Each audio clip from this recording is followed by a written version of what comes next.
Aircraft making a condensation trail is very similar in many ways to when you go outside on a cold day and exhale. You create a condensation trail. That little cloud is a condensation trail. Now, if you take a 2-mile walk on a cold day and you can turn around and you can see your condensation trail tracking all the way back for 2 miles.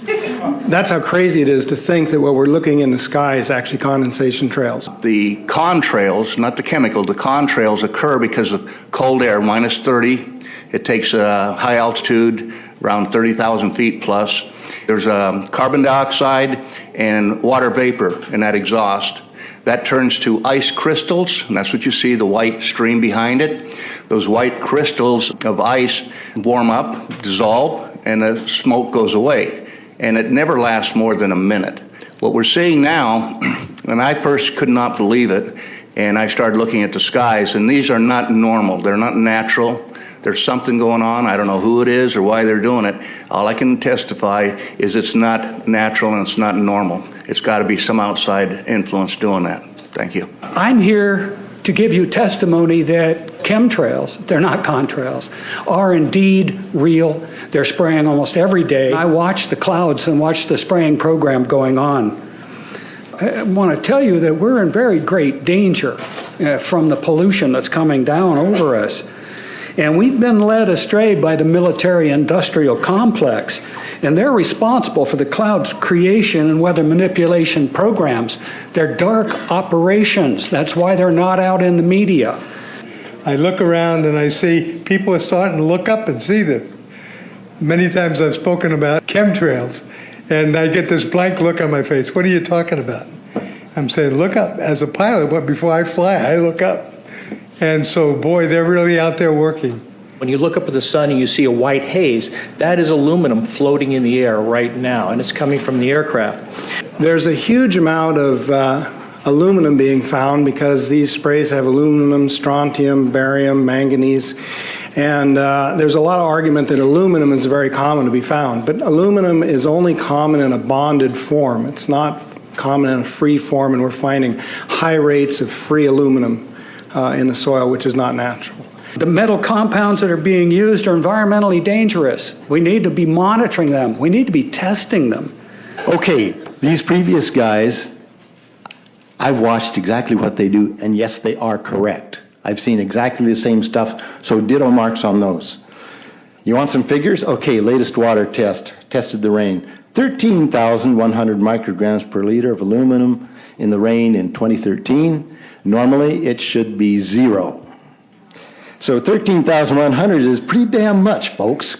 It used to be 0, then it was 100s in the 2000s, and then since 2010, it's into the 1,000s and the latest 13,100.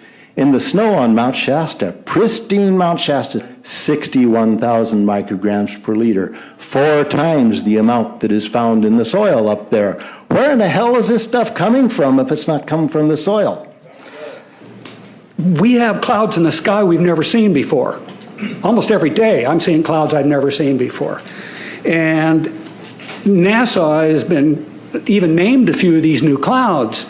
It's really interesting, but NASA is a corporation. I want you to know that. NASA has also conducted a research program in what they call metallized fuels. We're actually putting aluminum oxide right in the fuel because it has 2 atoms of aluminum and 3 atoms of oxygen. So during the combustion process, it releases all that oxygen and dramatically increases efficiency, but it leaves the aluminum in the air.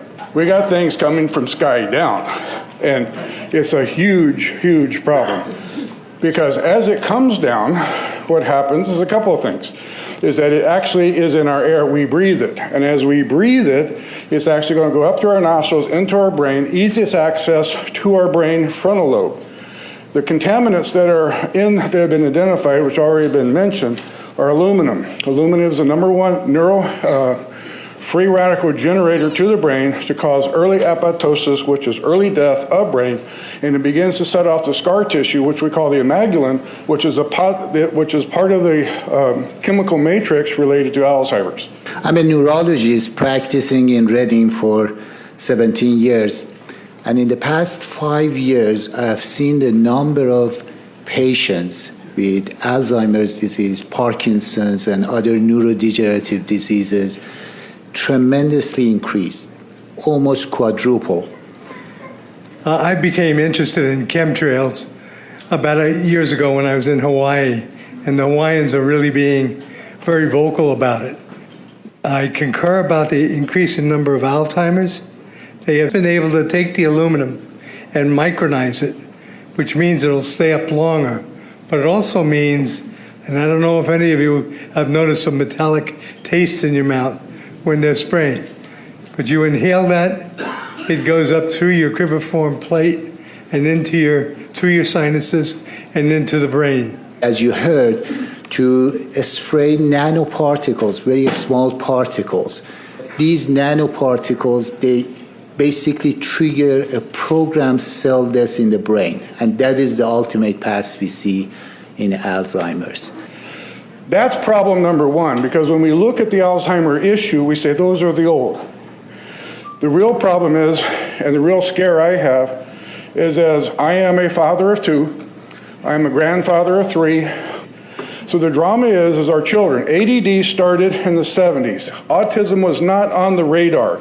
There was no documents, there was no information. It was 1 in 100,000 children. Today, what we have is 1 in 48 boys. I was part of the early group that was looking for aluminum in ADD and ADHD. And all of those children that started to develop those phenomena had high levels of aluminum. When we figured out protocols to detox them out, to free the body of those particular contaminants, what happened is that their brains came back. When we do this to the age, it doesn't come back as quick, but it will come back.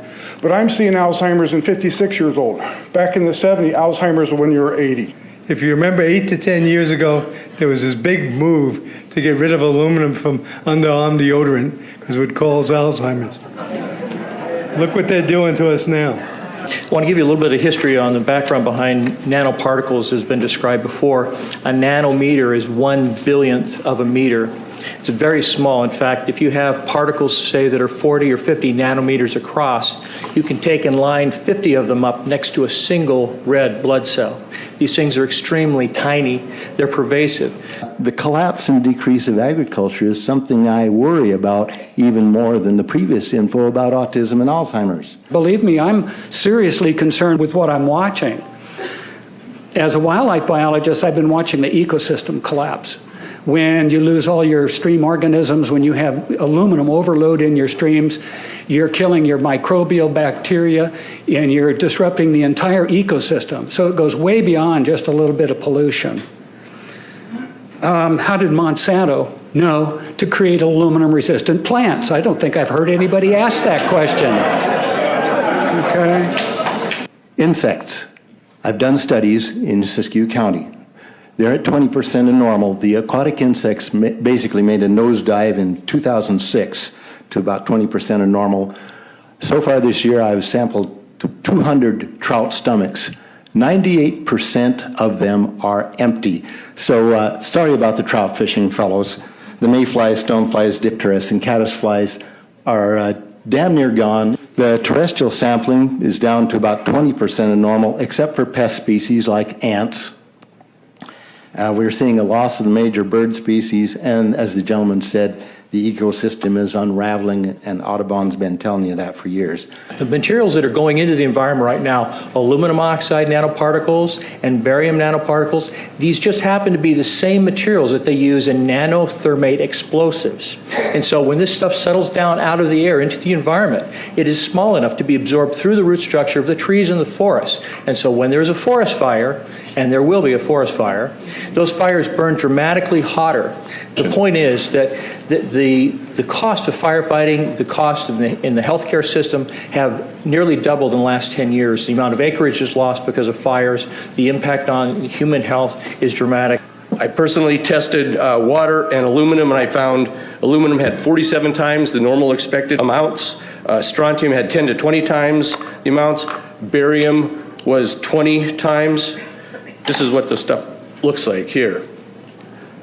Collected, most people just think it's a cobweb, but I tested it. It has outrageous amounts of barium, strontium, and aluminum, but they destroy the sample, so I'm not letting this get away from me. You know, these tests are international. in scope. We're seeing this all over the world, guys. Okay, pH of acid soils is 20 times more alkaline. The aluminum in the soil has doubled in the last 10 years. The rain normal was 5.6. It's 20 times more alkaline. Aluminum blocks essential nutrients. I am unable in my garden to restore normal pH, and that's because nanoparticles are now in the circulatory systems of both plants and humans. The Air Force conducted a study starting in 1993. It was called In Vitro Toxicity of Aluminum Nanoparticles in Rat Alveolar Macrophages. That's a real fancy way of saying testing the effect of aluminum nanoparticles on the white blood cells in the little air sacs in your lung, the alveoli. And what they found in this 8-year study was that these particles, when you're exposed to them long enough, it suppresses the ability of your white blood cells to defend you from airborne infections coming into your lungs. So it suppresses your immune system. But they also found that these same particles, once they get into your system, they can actually go through the barrier in each one of the cells. They get inside the cells, and these particles can actually suppress the ability of mitochondria, which are in the cells that help to gobble up toxins and things that would be harmful to the nucleus and the reproduction process of the cells in your body. These processes are suppressed, and so essentially by breathing this material in, your immune system is dramatically suppressed. I wrote to the federal government because Air Force wrote a book, and on the first page of the book they said, we're going to control the weather by the year 2025. I asked them, what are they doing spraying these chemicals on the public? I said, there's violation of United States Code 50 USC 1520, which prohibits the American government from experimenting on the U.S. citizens with chemical agents. I said that law also requires who's ever experimenting, when the federal government does it, that they have to report to Congress within 30 days. They wrote back, they said they don't know what I'm talking about. We have enough evidence that there's a spraying going all over the place. We were warned about the takeover of our freedoms by the military-industrial complex by both Eisenhower and Kennedy. They're gaining traction on us, folks. We are in trouble more than just a spraying program. All I can say is it's about time we get up in arms about this, because it is affecting our health. It's high time that we as citizens of this great country take action. Board of Supervisors in Suffolk County, New York, they outlawed geochemical engineering. Hawaii passed an ordinance prohibiting geochemical engineering. I urge you to bar geoengineering in Shasta County and pass an ordinance. At least ask some damn questions. What the hell is all this aluminum doing here? Why are the trees dying, fishes dying? Why is there Alzheimer and aluminum spiking? And why are these fibers on the ground here in Shasta County? Thank you. Thank you, Mr. Mormon. Today, the Shasta County Board of Supervisors has been the beneficiary of some sincere, passionate, and knowledgeable comments. And I thank you for those. I am in agreement with my colleagues about sending letters and a call for action, but I would hope that we could go a step further. I would like for us to send a copy of this video where all of you spoke today, all 2.5 or 3 hours of this testimony, to be sent to our senators and our U.S. representatives, and also our representatives in the state of California. We'll do that. Let them listen to the passion that came out of this meeting today. Thank you. You have the motion in front of you. I think it's understood. All in favor, say aye. Aye. Any opposition? Motion passes unanimously.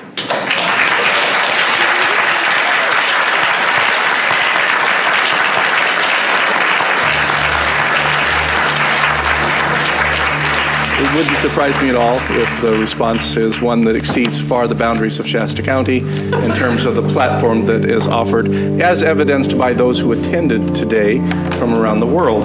That's very impressive.